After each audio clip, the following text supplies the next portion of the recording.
Alhamdulillah, alhamdulillahi rabbil alamin wassalatu wassalamu ala Rasulillah wa ala alihi wa ashabihi ajma'in wa amma ba'd.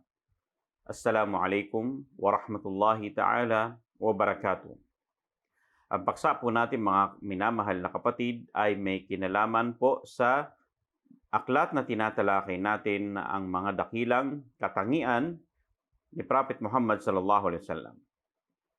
Sa paksang ito tatalakayin po natin ang kabanata tungkol sa mga paglalarawan ng salita ni Prophet Muhammad sallallahu alaihi wasallam patungkol sa tinatawag na tula. Ano yung mga masasabi niya sa mga tulang dinatnan niya na nakaugalian na ng mga Arabo. Maging sa atin, sa Pilipinas, may mga tula din o tinatawag na shi'r. Sinabi ng mga scholar na ang tula ay mayroon itong tinatawag na kung saan kabutihan at mayroon din namang hindi. Ang tula ay katulad lamang din daw yan ng salita na kung saan may mapupulot na aral at mayroon naman sobra-sobra na hindi na kailangan. Ang sabi ni Prophet Muhammad sallallahu alaihi wasallam, sabi niya, "Asy-syi'ru bimanzilatil kalam." Ang tula ay kung saan kahalintulad lamang po ito ng salita, karaniwang salita. Fahasanuhu kahasanil kalam. Ang maganda rito ay katulad din ng maganda sa mga ibang karaniwang salita. Wa qabihuhu kaqabihil kalam. Ang ibang hindi maganda rito ay katulad din ng ibang mga hindi magandang salita. So, parehas lang. Okay? Ang level ng tinatawag na salita sa kayong mga salitang tula. Yun lang. Yung tula ay talagang kinumpose ng maaayos. Okay?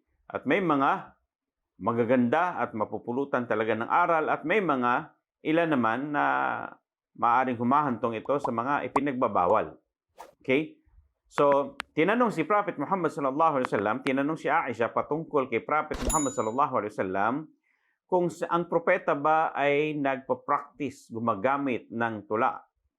At sinabi ni Aisha radhiyallahu ta'ala anha na oo, gumagamit siya ng tula at isa sa mga ginagamit niya ay ang tula ni Ibn Rawaha.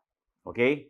Na kung saan sinabi niya, yung quote na sinasabi ni Ibn Rawaha na ya'tika bil akhbari ma lam tuzawwid. Ibig sabihin, darating sa iyo ang mga balita na hindi mo na ito ginastosan para makarating sa iyo. Hindi ka na nagbigay ng panustos. So ang mga balita ay talagang dumarating na lang sa atin minsan na hindi mo na kailangan pang mag-utos na dalhin sa iyo ang balitang yon. Hindi mo na kailangan magbayad. Okay, hindi mo na kailangan magbigay ng panustos ng isang taong naglalakbay para umabot sa iyo ang tinatawag na kung saan balitang yon. Okay? So, iyan yung isa sa mga magagandang tula ni Ibn Rawaha. Ganun din po na kung saan sinabi ni Prophet Muhammad sallallahu alaihi wasallam na isa sa mga magagandang tula ay ang tula ni tinatawag ni ang tula ni Labid. Okay? Labid. Sorry. So, yung tula ni Labid ay kung saan sinabi niya na ala kullu shay'in ma khala Allahu batil. Ibig sabihin, ala kullu shay'in ma khala Allah fahuwa batil. Ibig sabihin, ang lahat-lahat, sabi niya, ang lahat na kung saan maliban kay Allah subhanahu wa ta'ala, bukod kay Allah subhanahu wa ta'ala, ay walang kabuluhan, batil, mali. Okay?